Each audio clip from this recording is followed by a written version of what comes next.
ఏంటి బోటి కూర తినాలంటే ఇంత కష్టపడాలా? వామ్మో! నేనైతే ఎప్పుడు చూడలేదు ఇంత కష్టాన్ని. మీరు కూడా ఎక్కడ కూడాను వీడియో స్కిప్ చేయకుండా పూర్తిగా అయితే చూసండి. హాయ్ గైస్, నేను మీ వైజాగ్ పిల్ల మాతో మనసని. Welcome to my channel. ఈరోజు అయితే గోంగూర బోటి ఎలా ప్రిపేర్ చేసుకున్నాను అనేది అయితే నన్ను చూసి ఫాలో అయిపోండి చాలు, మీకే ఆటోమేటిక్గా తెలిసిపోద్ది.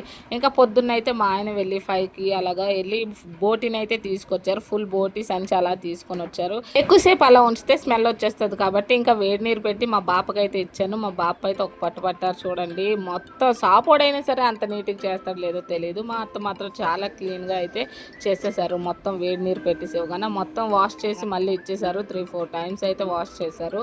ఇంకా నేను కూడాను కాస్త నీరంతా మగ్గిపోయేంత వరకు అయితే పక్కన పెట్టుకున్నాను. అది కొంచెం పసుపు వేసి అయితే ఇంకా ఫ్రై చేసుకున్నాను సపరేట్గా, అది పక్కన పెట్టుకున్నాను.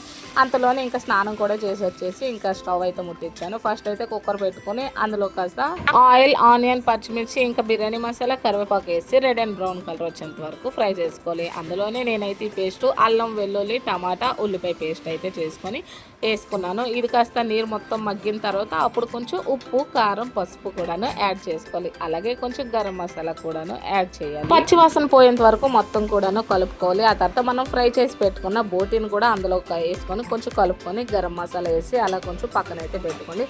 నెక్స్ట్ ఇందులో సో ఇంకా గోంగూర మొత్తం క్లీన్ చేసేసాను. 10 రూపాయలకి 5 కట్టలు అయితే ఇచ్చారు. మొత్తం వాష్ చేసి అది కొంచెం మగ్గిన తర్వాత అందులో గోంగూర కూడా కడిగేసి వేసుకోండి. గోంగూర వేసిన వెంటనే అలాగే ఇప్పుడు కూడా కలిపేయకండి, ఎందుకంటే కలపడానికి వీలవదు, ఇంకా తపెల్లో కూడాను పట్టదు. కాబట్టి ఒక 2 నిమిషాలు అలా మూత పెట్టుకుంటే సూపర్గా అదే దర్జాగా అయితే మగ్గిపోద్ది.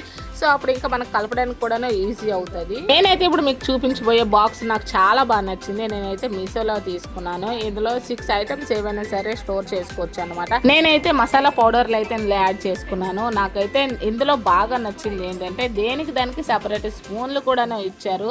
ఇలాంటి ఐటమ్స్ కనుక కిచెన్ రూమ్లో ఉంటే మనం వంటను కూడా చాలా ఎంజాయ్ చేస్తూ కూడాను చేయొచ్చు. అయితే ఇప్పుడు మసాలా అంతా వేసుకున్నాం కదా, ఒక 5 నిమిషాలు అలాగా మగ్గనివ్వాలి. వచ్చిందండి వయ్యారి.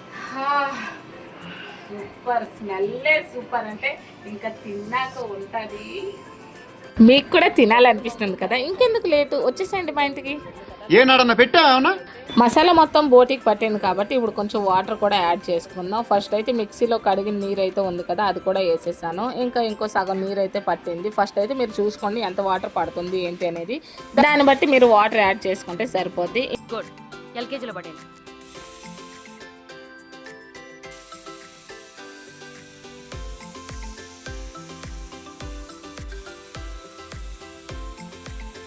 ఒక 7 కానీ 8 కానీ విజిల్ అయితే సరిపోద్ది.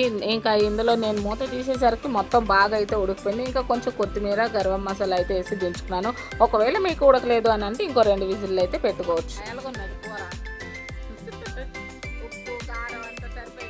మా బాపకైతే చాలా బాగా నచ్చిందట. మీకు కూడా నచ్చిందని అనుకుంటున్నాను. ఎలా ఉంది ఏంటి అనేది ఖచ్చితంగా ట్రై చేసి అయితే నాకైతే కామెంట్ చేయండి. అలాగే మన ఛానల్ని సబ్స్క్రైబ్ చేసి సపోర్ట్ చేయండి గైస్.